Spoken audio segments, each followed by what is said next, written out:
The Burrendong Arboretum is a place of quiet solitude. Trees, shrubs and other plants are grown for scientific and educational purposes and for the conservation and propagation of rare and endangered species. It exists not only for these pursuits, but also for the recreation and enjoyment of the general public. There are 50,000 plants, 2,000 different species.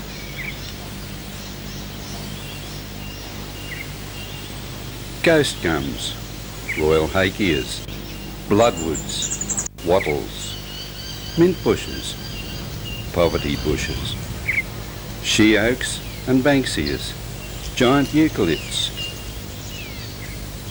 and tiny prostrate cover plants. More than 30 kilometres of roads and walking tracks within the boundaries of the Arboretum lead visitors through the areas of rare and endangered plants and the flora of lower rainfall areas.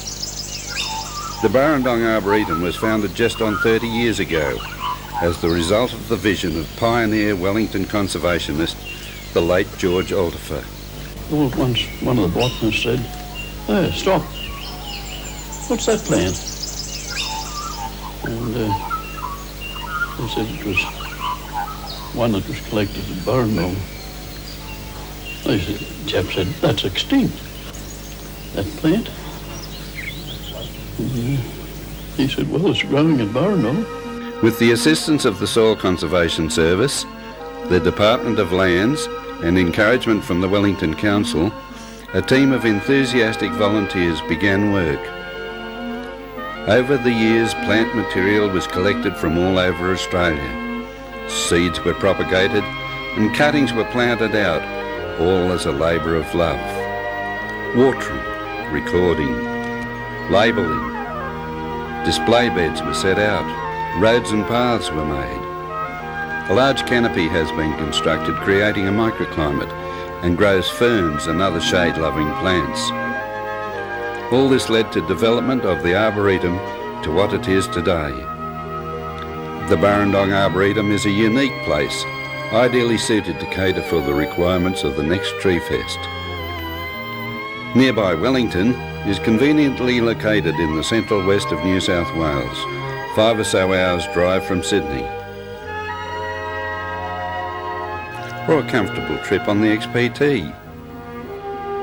If chartering an aircraft or flying your own, you can land at the Burrendong Airport. Ground transport can easily be arranged. Apart from the Arboretum, there are many attractions in the Wellington district to delight the visitor. Lake Burrendong, the Wellington Caves, an attractive 18-hole golf course, and nearby, Western Plains Zoo at Dubbo.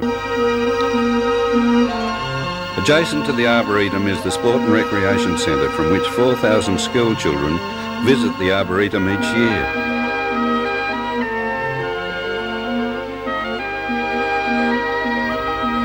The tourist attractions and accommodation values, motels, caravan parks and the State Recreation Centre well match the administering ability of the organising committee. We invite you to choose the Burrendong Arboretum to be your venue for the next National Tree Fest. Be part of our 30th anniversary celebrations, and rain, hail or shine, help make your next Tree Fest a truly memorable occasion.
That's the one. Red flowering paper. Oh, here we are. This is a good one. Red flowering paperbark.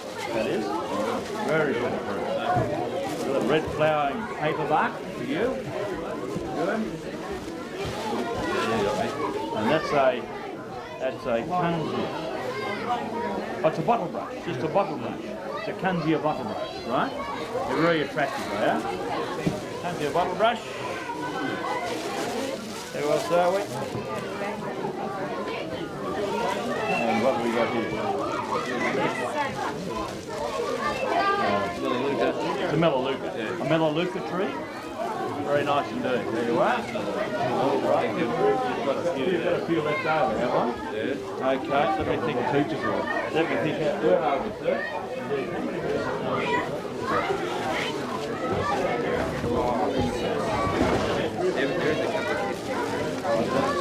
Can I do that for you, sir?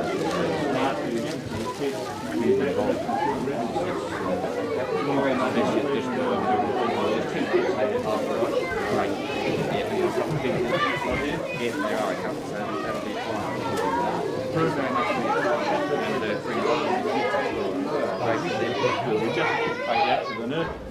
Sing it when you're ready, Don.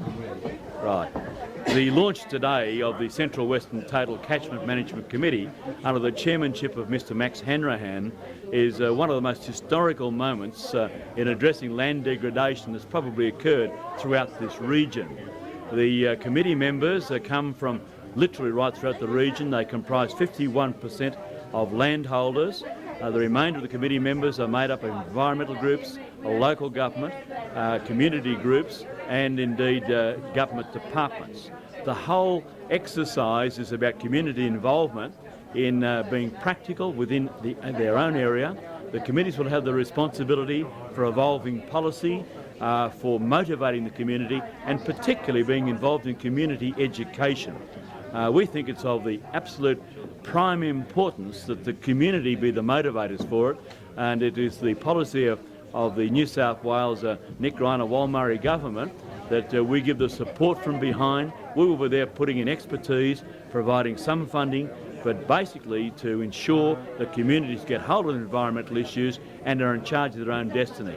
It's a great earth we've got, and the best investment in the earth is the earth itself. So you think they'll affect some changes over the next few years? Well, I do indeed, because I think that these committees understand the local area. So I'd expect to get excellent feedback from the community committees, and we will react very promptly to that feedback. And I would expect to be able to develop new policies over the future to allow us to address the environmental issues in a more positive manner. Oh, I think that the 51% of landholders, they are basically greenies, you know, because they work with nature all the time. So, and I say that type of greenie, along with even the extreme greenie that we imagine we have in the communities, will see a common ground on most issues involved in total catchment management. Okay, we're going. Okay, when you're ready? Yeah. Max, you're the new chairman of the Central West Committee. What are some of the committee's first priorities? Oh, I think the committee's first priority will have to be worked out at its first meetings. We'll quickly set up a meeting, and hopefully that'll happen in about towards the end of May. And from that point on, we'll attempt to work out some sort of program that will get us underway as quickly as possible. Okay. I know it's early days, but are there any local issues in natural resource management which you see yourself as needing addressing urgently? Oh, I think there's always a lot of local issues, and there's a general recognition that we should be working on water quality and the salt problem and a whole range of other things that would affect our region. We'll just have to work across the region, work out what the priorities are, and then attempt to come to grips with them. Okay. The committee members themselves, what sort of areas do they come from? What areas of interest? Well, there's a strong land use influence in the committee, and I think that's good. We need to have people on the committee who work the land, who know about the land, and who have a strong interest in the land. As well, we have an environmental interest and we'll have a fairly strong local government interest as well. So I think most of the areas of interest would be covered on the committee, and I think that the committee will generally look at take a broad attitude towards problems within the catchment, and I think we'll take a fairly strong and objective attitude towards solving them. Okay, Max, thanks very much. Thank you. That's it. Ready to go? Now, Max, you're the new chairman of the Central West TCM committee. What do you see as the first priority as chairman? Not the best way to win friends and influence people. So the government decided that there was always the intention to set up a total catchment, and to do that, they had to abandon what happened. But You got enough there? the fact that it was so heavy, didn't have Max, a proper appearance, particularly when you're talking about a community-based sort of approach to. are there any? Hang on, let's do it again. Are there any local issues, Max, which need addressing urgently? I know it's early days. To west of the marshes, then it takes in the Castle Ray and Burrendong, and in that area you've got an awful lot of very diverse, difficult areas to understand. Next question. I come from the east. To come out and have What an areas of understanding interest are represented on the problems are in the west. committee, the Central West Committee? And the same thing for the guy who's out from Western. Just do that one once again, don't look down. Keep looking to Well, Max, what will Max, what? I mean, you'll have your committee meetings that you're having in May. Max, the members of the local committee, You're what going to have to be able areas to of get interest out do more they cover? to inspect a lot of country, to make assessments, and then what do we do as a committee? Advise. I think there's a couple of ways we can go.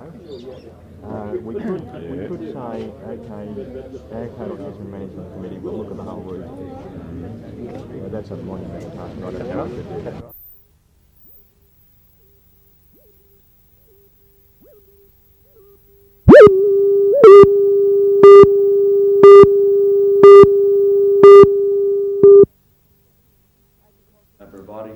Agriculture Minister Ian Armstrong launched the 10-member committee which will manage the catchment areas of the Bogan, Macquarie and Castlereagh rivers. The committee is one of 7 formed around New South Wales under the Catchment Management Act. The committees will address issues such as land degradation, with the emphasis being on community involvement and educating the community about environmental issues. The group's membership reflects this approach. There's a strong land use influence in the committee, and I think that's good. We need to have people on the committee who work the land, who know about the land, and who have a strong interest in the land. As well, we have an environmental interest and we'll have a fairly strong local government interest as well. The Central West Catchment Management Committee will meet for the first time in May, but a number of environmental problems which need to be addressed have already been identified. There's a general recognition that we should be working on water quality and the salt problem and a whole range of other things that would affect our region.